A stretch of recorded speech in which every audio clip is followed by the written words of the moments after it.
Today we have turkey meatloaf, fried cabbage, and scalloped potatoes. Let's get it. Okay, we're gonna slice that onion. We're gonna slice that onion, and then we're gonna dice that onion.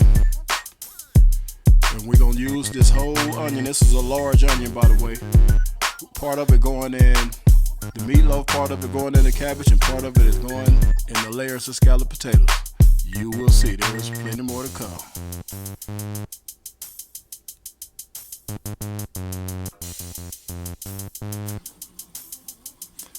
Yeah, I had to make a margarita so we can get this process underway.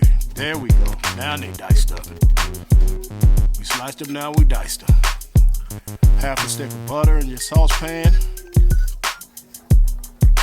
Throw the onions in there. Not all of them, just some. We're gonna throw about a third of the onions in there, about half. Then we're gonna get this bell pepper sliced and diced. We're gonna need some bell pepper. You gotta slice and dice your bell pepper up. Yes, sir.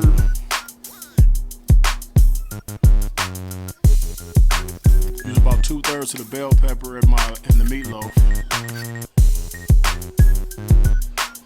Let's get these potatoes sliced up. The thinner the better, actually. I slice mine a little thick, but you have to cook them a little longer. So the thinner you slice them, the better.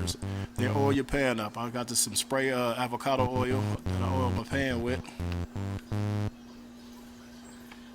And we're gonna line these up in layers. Take your potato slices and line your pan. Now you're gonna take some of them onions and sprinkle them over that top layer. Sprinkle them over the layer of potatoes. A little salt, a little pepper, and about 3 tablespoons of flour.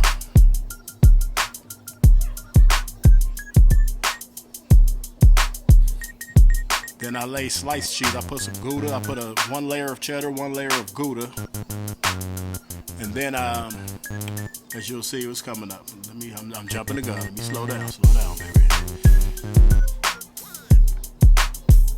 And then with the different layers, I actually use different seasoning. So I went with some seasoning salt on this layer. That's the Gouda layer. Here we go. 3 tablespoons of flour. We're doing that on each layer, by the way.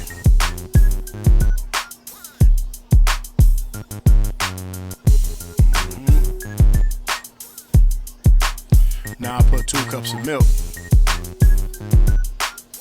And you can actually use a little more milk, maybe about 2.5 cups of milk. And that's 3 pounds of potato, mind you. So now we got 3 pounds of ground turkey.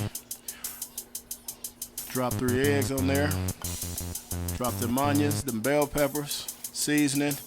I used a whole row of Townhouse crackers.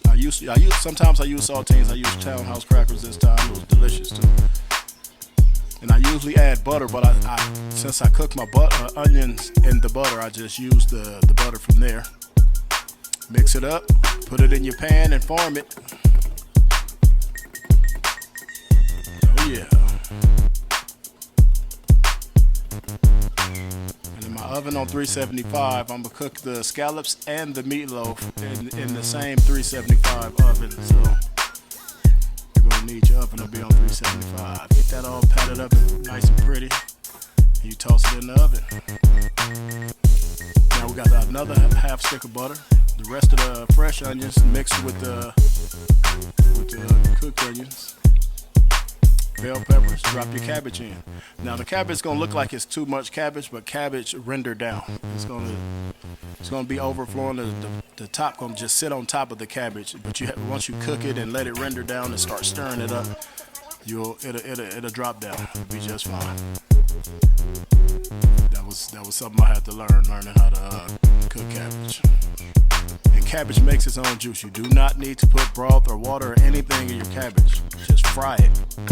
It creates its own juice. Its own broth. I usually use smoked sausage, but I went with some bacon. And then I just cooked the cabbage about halfway. Cooked the bacon, about 3/4 of the way, then cut it up into some nice large pieces, then tossed it in there. Here we are with some more seasoning, some Tony's and some seasoning, salt and all that good stuff. Put a little more flavor on that cabbage. Put the top on, let them finish cooking. I don't like salty cabbage, so I don't overcook my cabbage. Here we go, shredding our Kobe Jack for the top layer. Now I cook that the scallop potatoes most of the way through, mind you. And then I put the cheese on and put them back in for maybe another 20-30 minutes with cheese on to get that nice golden crust on the cheese. Now as you can see, the meatloaf is done. We're gonna slice them up. Now it's time to plate. Yeah, you see it. Look at the color on them scallops. Oh yeah, delicioso. That was good.